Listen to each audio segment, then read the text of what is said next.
are you really, and what were you before? What did you do, and what did you think, huh? We said no questions.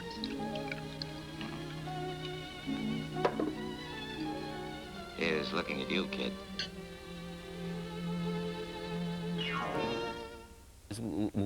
O cinema chegou para mim através do baleiro, que eu ficava achando que era o maior status que a pessoa podia ter na vida, era ser baleiro de cinema. Porque tinha um garoto que morava na rua que nós morávamos, e que ele era baleiro do cinema.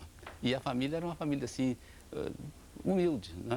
Mas assim de classe média. Dentro dos padrões do bairro que nós morávamos, o pai parece que era dono de uma farmácia, então, e tinha alguns meios assim, e o garoto, por se enfeitar todo para vender bala à noite no cinema, gozava assim no meio, principalmente das garotas, das meninas, ele tinha um status maior do que os outros. Mas a gente ficava achando que aquilo era um grande caminho de vida, né, ser baleiro do cinema. Após a entrada, porque todo o público entrava e o porteiro ficava sem ação, porque era uma sessão só. Então todos tinham que chegar ao mesmo tempo. Depois que começava a sessão, ninguém mais... Não, a bilheteria fechava porque não tinha mais ninguém. Aí o porteiro ficava sonolento, eu aproveitava, passava e entrava. Foi filme de Carlitos. E o cinema, naquela época, era muda, né?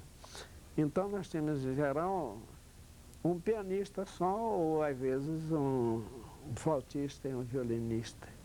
O que dava ensejo a gente se familiarizar também com o repertório nacional, mas que era bem adequada ao entrecho dos filmes, que em geral eram faroeste americano, aquelas lutas primordiais da conquista de território aos índios, etc. E empolgava demais. Nós esperávamos com ansiedade o dia, em geral, da semana que prosseguiu os seriados, que eram seriados em geral, né? Bom, e acima de tudo, Charles Chaplin, Carlito, porque Carlito reunia o agradável, a coisa, de certo modo, participante, engajada. Embora ele não fosse político, Carlito sempre se denominava como não conformista. Você é comunista? Não, não sou comunista. Eu não me conformo com esse sistema que está aí. Mas sou um não conformista. Então, Carlito tinha essa parte. Além disso, a gente morria de rir, era agradabilíssimo.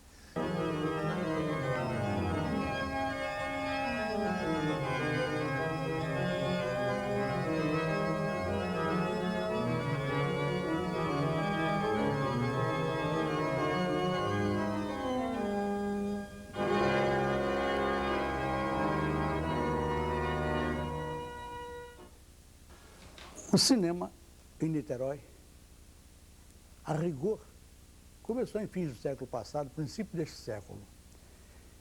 Ele foi inicialmente feito, as suas projeções feitas em lugar aberto, em parque de diversões, no local em que ainda recentemente foi garagem da Mesbla e atualmente é um mercado que vai da Rua Visconde do Rio Branco até a rua Visconde de Uruguai. Ali, nesse parque, em local aberto, eram projetados os primeiros filmes de cinema. Pouco depois, eles acharam que deveriam projetar o filme em salão por ter condições melhores de projeção, que a projeção naquele tempo já era bastante precária, né? Ter projeção e ter também um pouco mais de silêncio. Então passaram a ocupar casas que exibiam espetáculos teatrais, como, por exemplo, o Politeatro. Então começou aí esse entrosamento, então começou a nascer o cinema e teatro. Na minha época, que eu me lembro, que eu comecei a frequentar, os cinemas eram Cinema Odeon, que era o atual Cinema Niterói, que era o cinema considerado o melhor cinema da época. O melhor local de divertimento, mais bem frequentado, passava melhores filmes.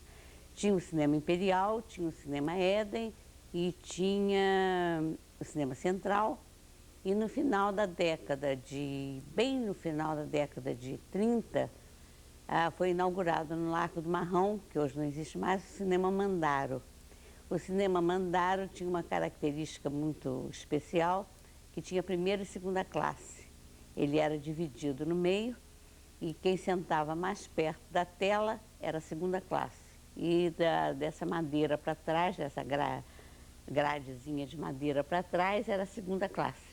A primeira classe era mais caro, tinha 2 preços. E todo mundo gostava muito do Cinema Mandaro, porque passavam 2 filmes. Então a gurizada gostava de assistir os 2 filmes.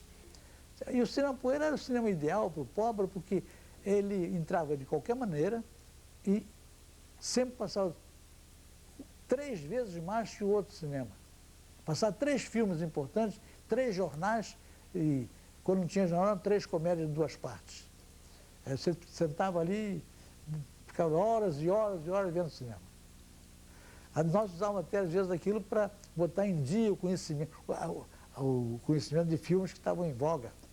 Não podia todo no cinema desse, com uma entrada só, via 3, 4 programas. Já naquele tempo, havia aquelas lojinhas vendendo os chocolates, né? No Robin Hood eu comi um bocado de diamante negro. Era um chocolate muito gostosinho, que havia umas nozes misturadas com passas dentro do chocolate, e aquilo era indefectível, né? Tinha que pedir dinheiro para poder comprar um diamante negro, ou 2, né? E depois, às vezes, a gente passava mal de tanto chocolate que comia no cinema, perturbava a digestão. Mas fazia parte do ritual, né? Comprar umas balinhas também para assistir o filme. E não havia pipoca como nos Estados Unidos, né? Então não havia aquela sujeirada toda no cinema e ninguém punha o pé por cima da carteira também. O pessoal era bem comportado.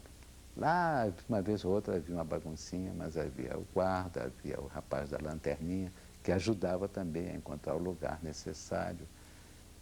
Como capital do Estado, Niterói era alvo das atenções, polarizava os valores do interior do Estado, que vinham a Niterói, vinham por causa do cinema, vinham por causa do teatro, o Teatro Municipal ocupava um ponto extraordinário de relevo naquela época.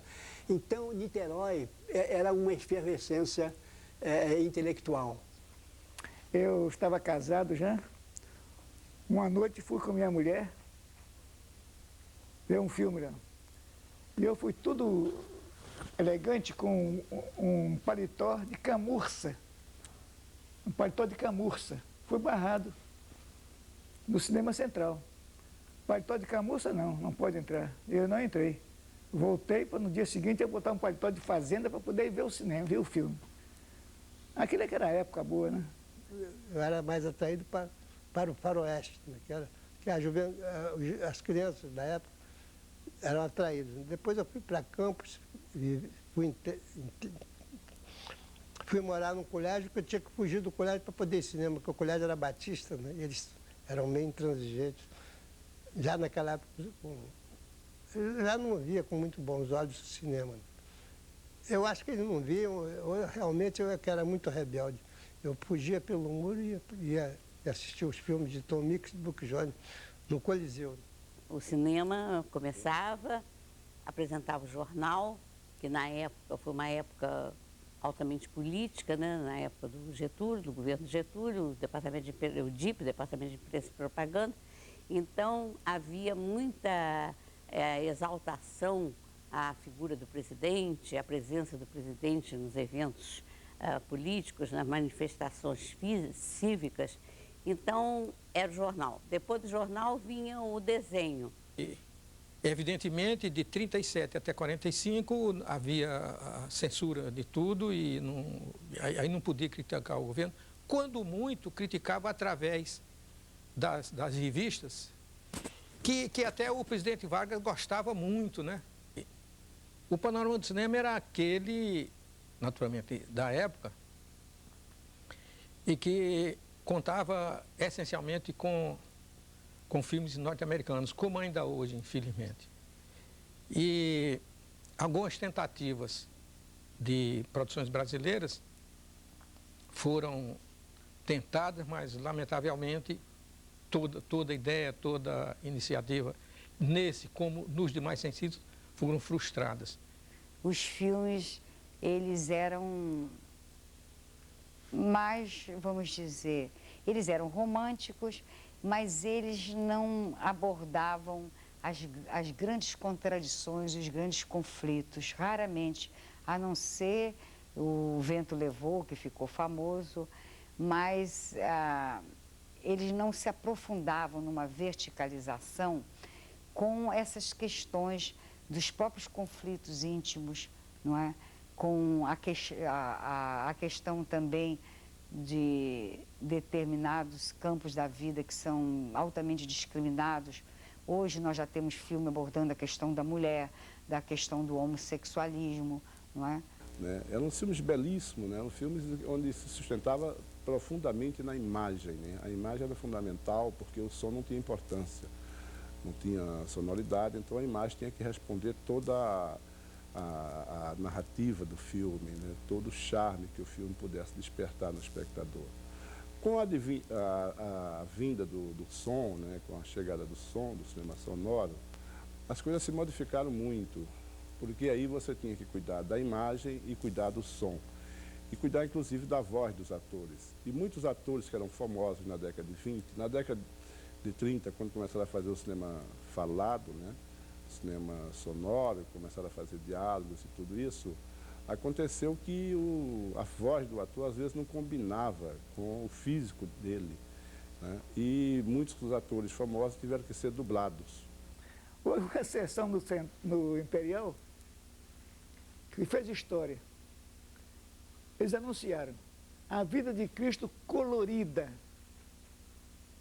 Uma coisa extraordinária. O cinema encheu. O que tinha de beata lá dentro, você nem queria saber. Mas o filme anterior era um filme de Bang Bang. Escreveu seu nome à bala. Era um filme violentíssimo. E elas ficaram vendo o filme de Bang. A garotada gritava, torcia lá em cima, tem coisa. Nisso acabou o filme do Bang Bang, começou o filme da vida de Cristo colorida. Mas foi uma tragédia. Parou várias vezes, acabaram evacuando o cinema. Sabe por quê? O colorido do filme. Um colorido fortíssimo e tão mal feito que o Cristo andava, saía com a túnica branca, a túnica colorida andava e juntava com ele. E outras coisas bárbaras dessas. Mas os grandes filmes italianos eram uma revelação para a gente. Aí foi a decisão, não havia mais dúvidas, assim, tem que fazer cinema, está aí uma lição. Filmar na rua, porque antes a experiência demonstrava, e havia a teoria toda em cima, que para fazer um filme tinha que ter um estúdio, aqueles atores, aquele equipamento, aquela coisa monstruosa, né? Então, para um jovem num país de terceiro mundo, essa ideia ficava muito distante da prática, né? Quer dizer, era um sonho. Então, virava cineasta de fim de semana, né?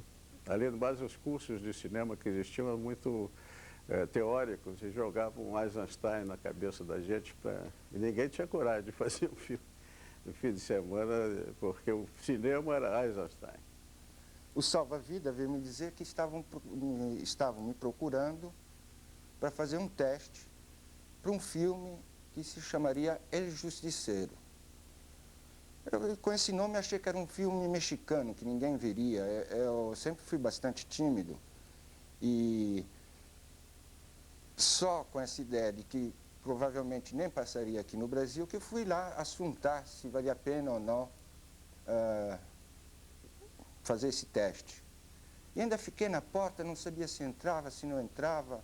Era lá no Cinecondo do Lago do Machado. E, de repente, vi entrar a Márcia Rodrigues, que depois fez A Garota de Ipanema, e que era um espetáculo de menina. Aí pensei, bom, pelo menos alguma coisa de bom aí dentro tem. Acabou o cinema tradicional, as salas de exibição, veio o shopping. Ele ficou diferente, mas cada vez mais popular, né? Hoje você vê até defasagem, né? Quer dizer, o audiovisual aumentou o leque, né? Você vê em casa e tal, mas o charme do cinema da sala exibidora permanece, né? Não como naquela época, mas permanece. Na minha época era muito mais forte, porque você não tinha opção. A Viúva Alegre, A Dama das Camélias, As Aventuras de Robin Hood, Ninótica, Casablanca e O Tesouro de Sierra Madre. Tesouro de Sierra Madre. Justifica. É? Justificar? É longe o melhor filme de todos. É, evidentemente, Ninótica não... Porque é um filme de um diretor notável, que fez outros grandes filmes, não foi esse só, Ernest Lubitsch, né? Eu gostaria de assistir A Dama das Camélias, com a Greta Garbo e o Robert Taylor, porque foi um filme feito com muito cuidado, muito expressivo, transmite muito sentimento, muita emoção. As Aventuras do Robin Hood. Eu gostaria de ver Robin Hood, com Errol Flynn. Sou mais ainda Robin Hood. Eu fico com Robin Hood, do Errol Flynn. Quando eu vi, fiquei muito impressionado com Robin Hood. A Casablanca, melhor melodrama já realizado no cinema, talvez. O que me sensibilizou mais foi o Casablanca. Casablanca? Eu voto em Casablanca. Casablanca é um clássico, né? Casablanca é um filme muito completo. Então, Casablanca ficou assim como uma poesia daquele período. E sobretudo as imagens de Bergman, né? Então, eram coisas assim que realmente comoveram a juventude do período. Né? And I said I would never leave you. And you never will. But I've got a job to do, too. Where I'm going, you can't follow. What I've got to do, you can't be any part of. Ilsa, I'm no good at being noble, but it doesn't take much to see that the problems of three little people don't amount to a hill of beans in this crazy world. Someday you'll understand that. Now. He's looking at you, kid.